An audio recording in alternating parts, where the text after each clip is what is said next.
The answer to where and when the next debris flow might occur could be beneath our soil. Narcan is now available at the push of a button.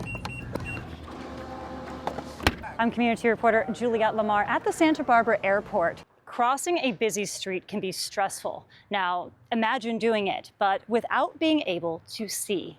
I'm community reporter Juliet Lemar in Santa Barbara, looking into how the city is addressing accessibility on our streets and sidewalks, and what you can do to help keep everyone safe. This local bookstore has helped guide readers onto their next literary adventure. I'm community reporter Juliet Lemar. Now, it might not feel like picking up a little trash will make much of a difference. The ability for seniors to live independently has a lot to do with their ability to feed themselves. I'm community reporter Juliet Lemar in Santa Barbara, where healthy, balanced meals like this one from Meals on Wheels are helping seniors age in place. I'm community reporter Juliet Lemar in Santa Barbara, and today we are dancing for a cause with Dance World for Humanity. What happens with these eggs? What's the deal? We crack them. On my head? Yeah. Oh my gosh, here we go. Viva la fiesta! Viva la fiesta! All right, Richard, it's a good time out here. So actually, we might be able to see this shark because he might start finning. He is right out here. For the last 4 years, research assistant Samantha Malajoff has been flying drones for Shark Eye. And just a few minutes after takeoff, we found our first shark. This is definitely a smaller shark. And when I mean smaller, I would say under 8 feet. Several times a week, Dr. Douglas McCauley and his research team fly drones in Santa Barbara County to gather data on sharks swimming near the coast.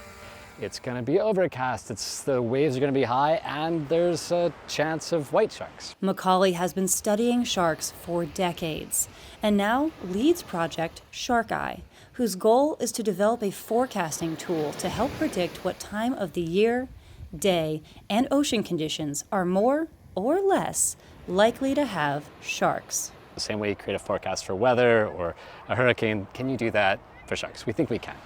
During our 30-minute interview on a cloudy day, we saw 3 sharks, which McCauley says is pretty normal, with the number of sharks on any given day ranging from 0 to 15.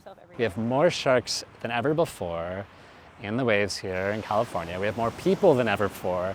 So hopefully we can use some of these tools of science and technology to make sure that we keep sharing this wild space, keep people going into the ocean, but without any incidents.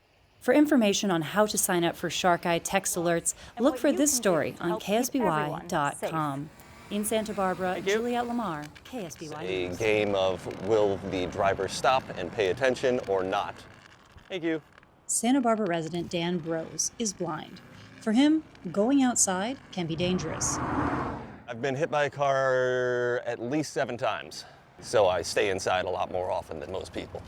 He's one of more than 9,000 visually impaired people in Santa Barbara County, according to the U.S. Census. And when he's moving about town, he tells me ADA-compliant crosswalks are essential. Especially if it's beeping on both sides, because then that's an auditory tether to the other side, so I can tell here's the crossway from this side.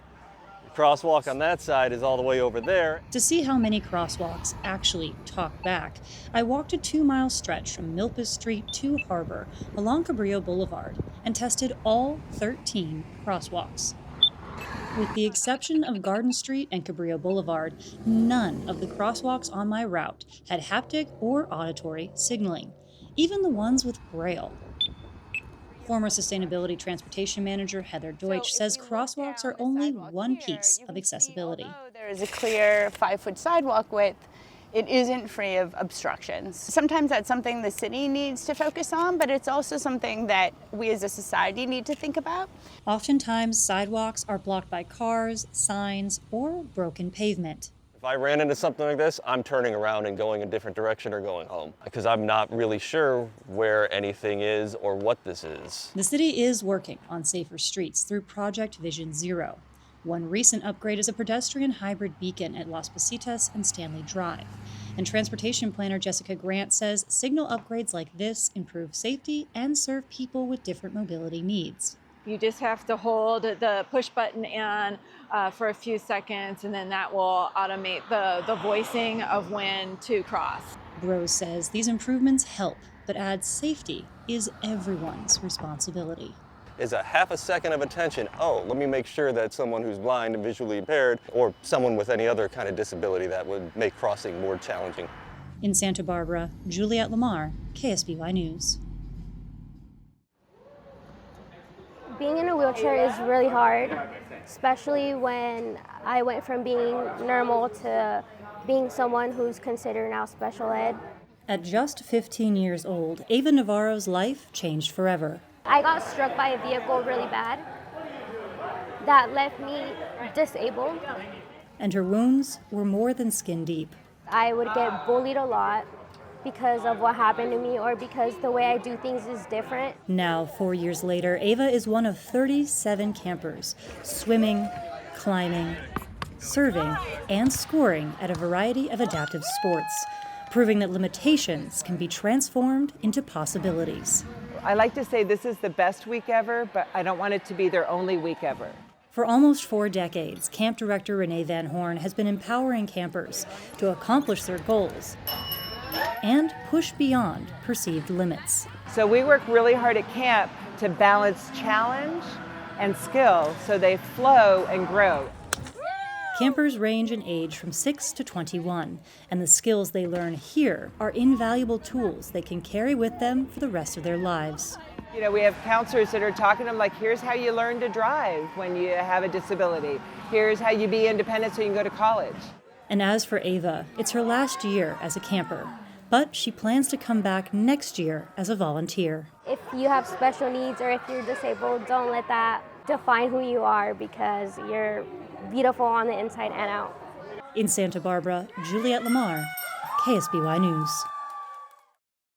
I'm community reporter Juliet Lemar in Santa Barbara, where a local marine mammal rescue tells me that they've responded to over 150 animals during this most recent domoic acid event. Mammals like this deceased dolphin here on Hendry's Beach and a sea lion that's deceased right over there. Some of the experts at this organization tell me that this current algae bloom could have been triggered by the LA wildfires. I'm feeling for a heartbeat. Nope. This one was alive a few minutes ago, and now she's not. Dr. Sam Dover and a team of Channel Islands Marine and Wildlife Institute volunteers are responding to more than 100 calls a day for marine mammals suffering from domoic acid poisoning. We're getting a lot more dolphins than normal. Just since March, we've had almost 25 dolphins. Domoic acid is a potent neurotoxin produced by marine algae blooms, causing seizures and eventually death in infected animals. The current bloom has killed more than 150 animals in Santa Barbara County since February 19th, according to SIMWI. The death rate is over 90%. Despite those odds, SIMWI continues to treat infected animals. All right, we'll go ahead and take this one. I'd say her chances of survival are very slim at all. But the fact she's still alive, it's the right thing to do. Domoic acid occurs naturally when water temperatures change, but it can also be triggered by runoff. And after the LA wildfires, Dover says phosphorus-based fire retardants likely made their way from burn areas to the ocean. Anything that fertilizes plants fertilizes algae. It's very possible all the phosphorus-based fire retardants they use, then the rains came and it hit the ocean, so it's a definite possibility, but we don't know exactly. Historically, domoic acid blooms occur every 4 to 7 years, but Santa Barbara has seen 4 devastating events 4 years in a row. Day after day, it's definitely taken its emotional toll on us. Since February, SIMWI has successfully rehabilitated 10 animals suffering from domoic acid poisoning, and they hope to rehabilitate 2 more, including this seal pup from Hendry's Beach, who's being taken to rehab for treatment. We call that the best part of the job when we see him, take him back home after we get him healthy again. In Santa Barbara, All right, let's get us up Okay, ready? Juliet Lemar, KSBY News. Yeah, these are all biographies or nonfiction. Mary Sheldon knows books. She also knows people. And after 30 years behind the counter at Tecolote, she usually knows what type of book you need. Some of us read to escape. Some other people read for information. It just depends. People don't just come to Tecolote for the books. They come for Sheldon's opinion. Blunt, warm, and almost always right. That's the sequel to it. And don't even try it. And she's earned that confidence, guiding readers here for 3 decades, matching neighbors with books they love. I've been coming here as long as Mary's been alive. Customer Nan O'Brien says Tecolote is woven into the community as a place to discover something new and be pointed towards a story you didn't know you needed. It's very important that we read and that we have access to new books and things we don't know about, which Mary's very good at. This year, the store celebrates 100 years, tracing its roots back to the historic De La Guerrera adobe in 1925, making it the oldest bookstore in Santa Barbara County. See that? That was Tecolote. Sheldon says the shop moved to Montecito in the 1960s. She started working here in the 70s. And from her first day to her last, Mary says she'll keep steering readers towards their next literary adventure. Have you read that book? Read it. And if you like it, come back. In Montecito, Juliet Lemar, KSBY News.